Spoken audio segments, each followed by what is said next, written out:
Hello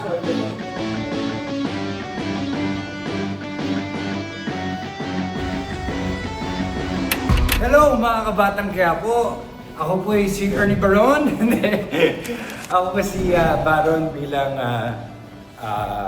Bernard at Rocky Boy. Ito po, mga busy yung mga tao dito. Halika kayo. Welcome to our set. Ito po ang bagong hideout na tropa. Medyo scary dito sa bahay na to guys kasi medyo madilim, malaki. Malaki mansion ko guys.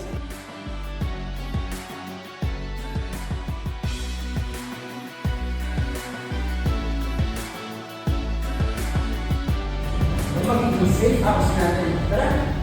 Yan, tuloy! Hallway na to ginamit namin para may dala-dala ako na pagkain para gumaling si Tanggol. So may eksena dito na yung mga tropa nakatingin sa akin doon. Tapos may salamin. Bakit may salamin doon? Tapos sabay nakita kong ganyan. Sabi ko, akala nyo mahuhuli nyo ako. Hindi. Tapos kunwaring mabait ako. Tapos pumunta ako sa kusina na sinut namin dito. Pero bago yan, tignan nyo naman, ang ganda ng pagka-ilaw ng diba? Iba production value guys. Isa sa pinaka-gusto ko dito, I get along with the tropa in real life. Pero of course, bilang Bernard at saka Rocky Boy, syempre hindi kasi traitor siya. Feel na feel ko na bahay ko, no?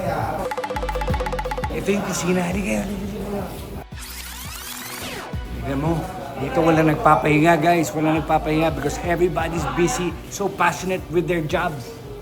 Lahat ng departments dito, sobrang gagaling nila sa trabaho nila. As in, the best of the best na kinuha ni Direk Coco. Hindi kayo. Hi, Ate Krista. Siya po si Miss Alay. Siya po ang pinakamagaling namin producer dito. Iba, producer, actress, director, lahat. Kompleto na, all of the above. Ito po yung kusina namin.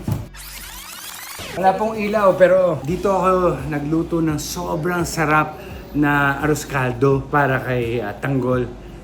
Sana magustuhan niya. Kaya abangan niyo po yung eksenang yun. Alamin natin kung kakainin ba niya o hindi. Kasi nilagyan ko ng ang kanyang pagkain. Masarap. Pag tinikman niya yan, siguradong langit ang punta ninyo. Straight to heaven. Sasarap. So anyway guys, I really enjoyed the scene. Sigurado, gagaling ka dito, Tanggol. Mawawala lahat ng sakit mo. I just wanna acknowledge all the directors here sa FPJ's Batang Quiapo. Of course, unang-una sa lahat, si Direk Malu Sevilla. I love you. Si Direk Darnell, kaka-birthday lang. Birthday Direk, isa rin solid na tao. And si Direk Richard Somes, isa yan sa mga idol ko. Kung napanood niyo yung death scene ni Direk Richard, ang ganda ng pagka-direct namin nun. And of course, the one and only, taba ng utak niya, sobrang bilib ako sa taong to. I appreciate Direk Coco for helping me build my character here. Siya ang nagtuturo sa akin kung paano gumanap bilang Bernard. Siya bumuo ng kwento and nakakabilib lang for an actor like me. I appreciate it dahil mas napapadali trabaho ko kapag magaling ang nag-i-explain sa akin, nagbibigay ng instruction. So, Direk Coco, I love you. You're the man sa lahat ng payo. Andito po yan lahat na nandito. God bless you. Alright. Sabi ni Bernard, sa po gawin yung lahat ha. Gawin yung lahat para mabuhay si Tanggol. Nag-aalala po ko para sa kanya, napakabuti pa naman yung tao. Mamamayan si Tanggol, kamatay mo siya! Bilisan nyo! Hindi siya mo hindi mamatay! Kasal mo! Kasal! Mamalag si Tanggol! Tanggol, hindi ka hindi mamatay!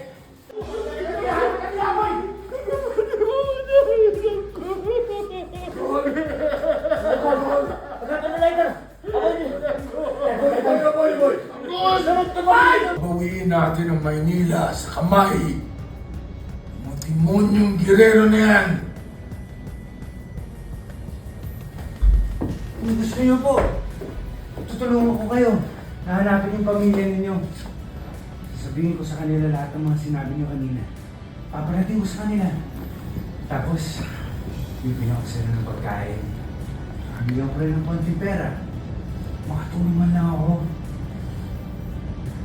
Tandaan nyo, kayo na lang ang natitira ng pag-asa ng Maynila. Kayo, Tanggol. Maraming salamat. Salamat din. Para kay Tanggol.